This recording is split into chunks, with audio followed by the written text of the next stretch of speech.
Horse riding has always been a huge and important part of my life, especially my childhood. I first sat on a horse when I was just a toddler. As I grew up, I had to let go of this activity basically for good, but always enjoyed its gaming alternatives. I remember how excited I was when I first discovered ostrich horses on AMC when I traveled to the spirit world for the very first time. I immediately brought a whole herd to my base via Spirit Portal and built my very own stables.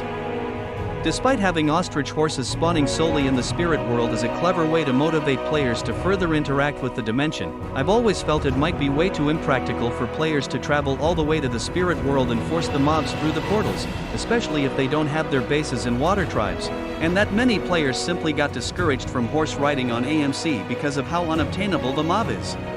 Which is a shame, because AMC has such a beautiful map to explore, and riding one of the many ostrich horses down the hills, deserts, and roads is truly something.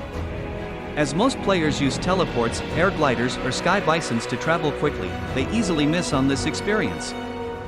I know everyone already tried horse riding in regular Minecraft at least once, but galloping across Fire Nation Highlands or Siwang Desert just feels different. Unfortunately, neither ostrich horses or cat deers can be bought from a spawn egg vendor. That's why I came up with a little project to bring some wild ostrich horses to the overworld, Earth Kingdom specifically, for players to tame and saddle up.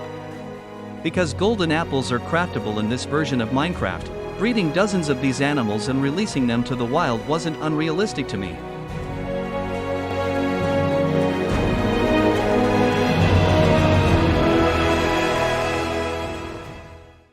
But before I could start the breeding project, I had to craft a lot of golden apples. And the funny thing about AMC is that while gold is insanely cheap and easy to obtain on the markets, apples can't be bought. They have to be manually harvested from breaking leaves, or cutting down oak trees. And that's what I did. I planted and cut dozens of oaks in my base, hoping for apples falling from the leaves.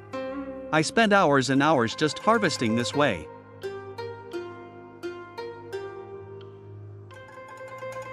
How long is this going to take?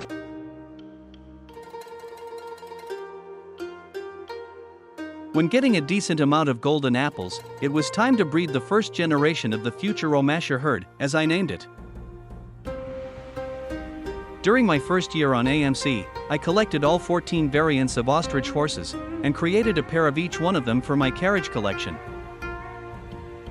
So now, I used these carriage horses to breed 14 foals, each of a different coat type. Waiting for them to mature, I persistently continued torturing myself with more apple harvesting. Once the foals grew up, I had to tame all of them, so they could be brought to the underground farm I built south from Omashu, at the swampland edge. Unfortunately, I can't provide you with the footage because my recording program crashed and the file came out corrupted, but I think you can imagine all the mindless mining to create a large empty space under the surface. Since I'm building outside of my claimed chunks, I wanted to make sure no player accidentally finds the farm and ruins the project, despite me selecting one of the least populated areas on the map, with some chunks probably being loaded for the first time in many years. After all 14 horses were tamed, it was time for the most challenging and expensive part of the whole project. I had to ride each horse from my base in Kugaruk, Southern Water Tribe, to the farm in Siwang Desert. When the horse is mounted, it can actually travel through sea local travel nodes, although it often gets stuck and you need to rejoin the game in order to break free. On rare occasions, you can even lose your mount in the process of teleportation. And like that, I traveled from Nutak to Earth Kingdom mainland, but from there, I had to ride on hooves. The forest was way too thick for the ostrich horse to run through, and I got lost on my first ride, so I had to manually cut the way through and mark it with torches so I could pass through with my other horses. I rode through day and night, avoiding flocks of hostile mobs spawning all around me. AMC Overworld has a very low spawn rate for passive mobs and animals, but hostile mobs are literally everywhere. In a few hours, however, I managed to get all 14 studs to the safety of the farm. Then I started breeding the second generation of the Omashu herd. I had to make sure I get foals of all the colors, and that I can keep the wild foals apart from the studs. I can't count how many times I had to break the fence, and leash and unleash different horses just to keep the animals in order.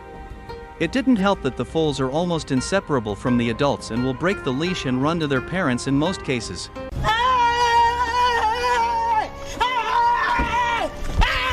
Why are you running? Why are you running? As the herd grew bigger and almost ready to be released, I decided to build a small oasis in the desert so the horses are easier to find. After all the apple harvesting, breeding and transporting, it was really a pleasant break. I built a little pond with semi-humid soil around it, some exotic trees and sandstone rocks scattered around. AMC server rules forbid griefing the terrain with pointless structures to keep the map pretty, so I made sure to make the place as picturesque and natural looking as possible. And when I was done here, it was finally time to finish the project and officially bring the Omashu herd to the surface. I brought some of them into the oasis, some of them into the swamp, and some to the open desert, to not put too much rendering pressure on a single chunk. This whole breeding and building project was executed in March of 2024. I visited the place a couple of times during the next months, and even by the time I'm uploading this video, the horses are still roaming around, waiting for some wandering player to be tamed.